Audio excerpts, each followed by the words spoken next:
চান তো? জান্নাতের রাস্তা একটা রাস্তা, কয়টা? একটা। ইহদিনাস সিরাতাল মুস্তাকিম। সিরাতুল মুস্তাকিমের সংজ্ঞা আল্লাহ দিচ্ছেন, ইয়াসিনুল কুরআনিল হাকীম ইন্নাকা লামিনাল মুরসালিন আলা সিরাতিম মুস্তাকিম।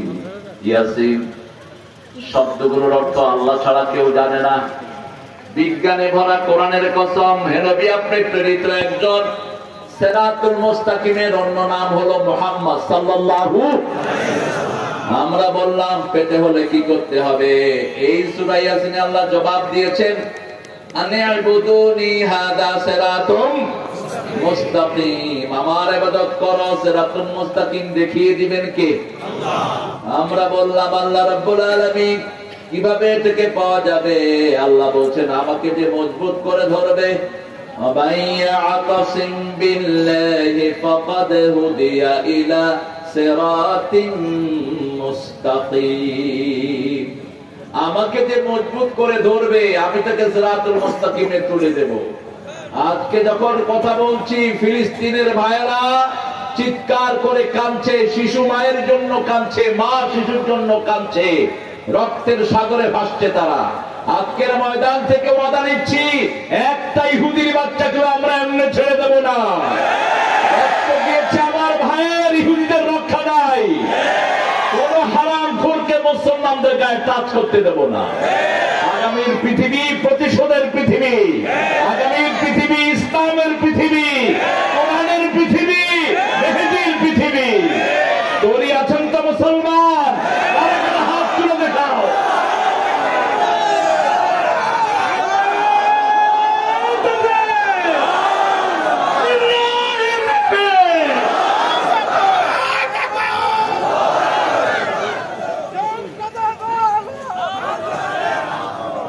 তেইশ বছরের রাসূলের জিন্দেগি, নবুয়ত কত বছর? নবুয়তের আগে 23, পরে 23। সিরাতুল মুস্তাকিম মধ্যখানে। আগের 23-এ তিনি নবী ছিলেন না, পরের 23-এ তিনি নবী। 13 বছর মক্কায় মাত্র 313 জন পেলেন যোদ্ধা,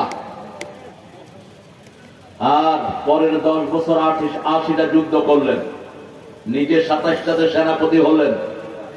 লোক আসলো ওনার পিছনে 3 লক্ষ। 10 লক্ষ বর্গ মাইল মদিনার আন্ডারে চলে আসলো। রাসূলের পথ সিরাতুল মুস্তাকিম। কোন মুসলমানের রক্ত আল্লাহ বৃথা যেতে দেয় না। আল্লাহ বলছেন, ইন্না লিল মুজরিমিনা মুনতাকিমুন, সূরা সিজদা 22। প্রত্যেকটি পাপিষ্টের প্রতিশোধ আমি আল্লাহ নিজে গ্রহণ করে নেব। আমরা ফিলিস্তিনের জন্য যেমনি চোখের পানি ছাড়বো, তেমনি প্রস্তুতি হব। ইহুদিদের কোন সম্পদ আমরা গ্রহণ করব না, কোন বাজারে তাদের সম্পদ বিক্রি করতে দেব না। ডক্টর ইউনূস, ইহুদিদের যতগুলো প্রতিষ্ঠান বাংলাদেশে আছে বন্ধ ঘোষণা করে দাও, লাঠি মেরে বের করে দাও ইহুদি বাচ্চাদেরকে। যেমন মুশরিকদের সম্পদ আমরা বয়কট করেছি, কলকাতার ব্যবসায়ীরা এখন হা হা করতেছে মুসলমানদের জন্য। ঠিক না ঠিক? আমাদের খেয়ে পরে তোরা বেঁচে আছিস আর আমাদের গায়ে হাত তোলস। আমরা যদি তৌহিদবাদীরা না থাকতাম, আমরা যদি সিজদা না দিতাম, এই আকাশ এই জমি আল্লাহ ভেঙে চুরমার করে দিতেন। যতক্ষণ একজন তৌহিদবাদী থাকবে, ততক্ষণ এই জমিন আর আকাশ আল্লাহ রেখে দিবেন। একজন যতক্ষণ থাকবে আর বলবে লা ইলাহা ইল্লাল্লাহ, লা ইলাহা ইল্লাল্লাহু মুহাম্মাদুর রাসূলুল্লাহ সাল্লাল্লাহু, ততক্ষণে আকাশ জমিন রেখে দিবেন কে? তাহলে কালেমার দাম বেশি না আকাশ জমিনের দাম বেশি? কালেমা পড়া মানুষেরও দাম বেশি। সেই মানুষকে আল্লাহ একটা পরিপূর্ণ সূরা দিলেন। ওই সূরাটা যে একবার পড়বে, অর্ধেক কোরআনের সওয়াব আল্লাহ তার আমলনামায় তুলে দেয়। ওই সূরাটা যে পড়ে, আল্লাহ নিজে তার সাথে কথা বলা শুরু করে দেয়। রাসূল যখন কষ্টে পড়তেন সাল্লাল্লাহু, আস্তে আস্তে ওই সূরাটি পড়তেন। আর বলতেন যখনই কেউ এই সূরাটি পড়ে আল্লাহ নিজে তার সাথে কথা বলা শুরু করে দেয়। কোন সূরা? হ্যাঁ, এত পড়ে তারপরে মনে নাই। সবচেয়ে দামি সূরা কোনটা? কোন সূরা ছাড়া নামাজ হয় না?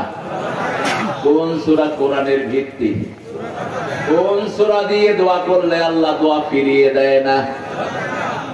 30 পারা কোরআন পড়লেন, সূরা ফাতিহা পড়লেন না, নামাজ কবুল হবে না। এই সূরাটাই সবচেয়ে দ্রুত পড়ে রমজানে। মোংলার লোকেরা পড়ে না, বাহিরের লোকেরা এটা করে। আর আমার ছোট ছেলেকে জিজ্ঞেস করলাম, বাবা তারাবি পড়ছো কেমন লাগছে? বয়স 10.5। বলছে, আপু ছোট হুজুরের চেয়ে বড় হুজুরের নিঃশ্বাস অনেক লম্বা। কিরকম? বড় হুজুর এক নিঃশ্বাসে সূরা ফাতিহা পড়ে ফেলে, আর ছোট হুজুর 2টা নিঃশ্বাস নেয়। বলেন তো কোন হুজুরের নামাজ হয়েছে? কোনটারই হয়নি। রাসূল 7 নিঃশ্বাসে পড়তেন সূরা ফাতিহা, তুই 2 নিঃশ্বাসে পড়ছ কেন? মা আয়েশা বলছেন, এমন কোন সালাত ছিল না যেখানে রাসূল ধীরে ধীরে সূরা ফাতিহা পড়তেন না। এত আস্তে কখনো কখনো পড়তেন, সাহাবায়ে কেরাম মনে করতেন এক আয়াত পড়ে বাকি আয়াতগুলো রাসূল ভুলেই গিয়েছেন। কারণ প্রত্যেক আয়াতে কথা বলা শুরু করেন কে? আল্লাহ। মুসলিম শরীফের বর্ণনা, উসসিবাতিস সালাতু বাইনি ওয়া বাইনা আবদি নিসফাইন, আমার মধ্যে বান্দার মধ্যে আমি সালাতটাকে 2 ভাগে ভাগ করে নিয়েছি। এক ভাগ বান্দা পড়বে, আরেক ভাগ আমি আল্লাহ ঘোষণা দিয়ে দেব। বান্দা যখন বলে আলহামদুলিল্লাহি রাব্বিল আলামিন, সাথে সাথে আল্লাহ বলেন হামিদানি আবদি, আমার গোলাম আমার প্রশংসা করছে। বান্দা যখন বলে আর রহমানির রহিম, আল্লাহ বলেন মাজ্জাদানি আবদি, বান্দা আমার বড়ত্ব বর্ণনা করছে। আমরা যখন বলি মালিকি ইয়াউমিদ্দিন, আল্লাহ বলেন আসনা আলাইয়া আবদি, আমার উপর আমার গোলাম প্রশংসার ফুল ঝুড়ি দিচ্ছে। আমরা যখন বলি ইয়াকা না'বুদু ওয়া ইয়াকা নাস্তাঈন, আল্লাহ বলেন হাদা বাইনি ওয়া বাইনা আবদি ওয়া আবদি মা সাআল, এটা আমার মধ্যে বান্দার মধ্যে, বান্দা আমার ইবাদত করবে আর আমি আল্লাহ বান্দার সব প্রয়োজন পূরণ করে দেব। এই বাংলার মতো রিচ সম্পদশালী এরিয়া বাংলাদেশে একটাও নাই। হিরন পয়েন্ট থেকে শুরু করে পুরা সুন্দরবনের নিচে তেলের খনি, গ্যাসের খনি, স্বর্ণের খনি দিয়ে আল্লাহ ভরে দিয়েছে। কিন্তু এটার কোন কদর বাংলাদেশের চোরদের কাছে নাই।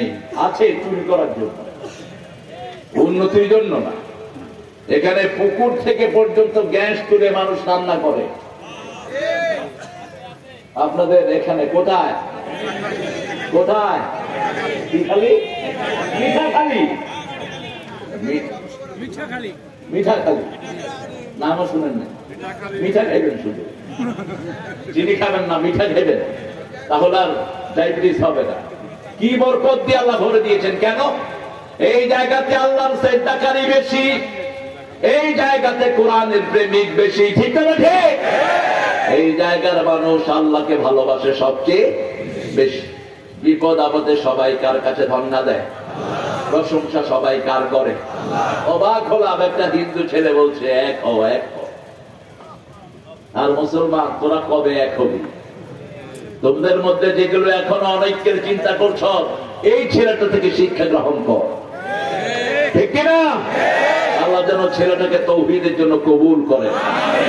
আরেকবার প্রমাণ দিল আজকের মাহফিল কমিটি, এই কোরআনের স্টেজ সব মানুষের জন্য, এটা শুধু মুসলমানদের জন্য নয়। যালিকাল কিতাব লা রাইবা হুদাল লিল মুত্তাকিন, হুদাল লিন নাস বায়িনাতিন মিনাল হুদা ওয়াল, আমার কোরআন সব মানুষের জন্য।